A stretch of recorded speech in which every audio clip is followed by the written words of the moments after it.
Class 8 English chapter first, the ant and the cricket. ये कविता प्रसिद्ध यूनानी कवि ईस्प की कृति है।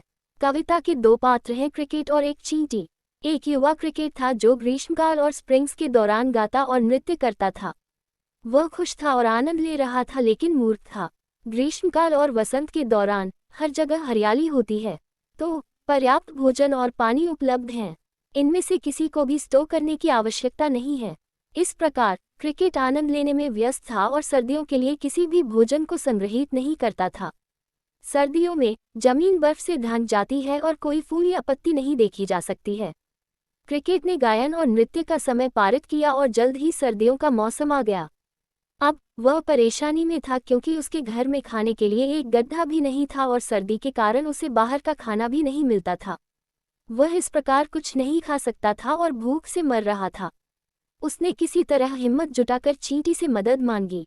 भूखमरी, ठंड और बारिश की वजह से क्रिकेट गीला हो गया था और कांप रहा था।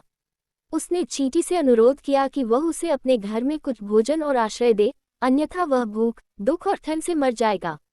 उसने उसे चुकाने का वादा भी किया था। चींटी ने क्रिकेट को बताया कि वह खुद को उसका नौकर होने के साथ साथ एक दोस्त भी समझता है। लेकिन चींटियां उधार नहीं लेती हैं और न ही किसी को उधार देती हैं।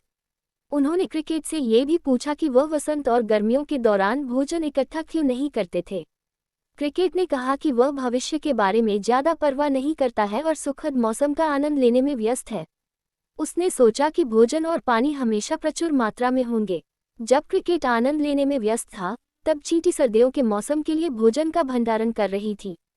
चींटी ने इस तरह नाराज होकर उससे कहा कि उसे सर्दियों में गाना और नृत्य भी करना चाहिए। चींटी ने जल्दी से बातचीत को समाप्त कर दिया और उसे अपने घर से बाहर कर दिया।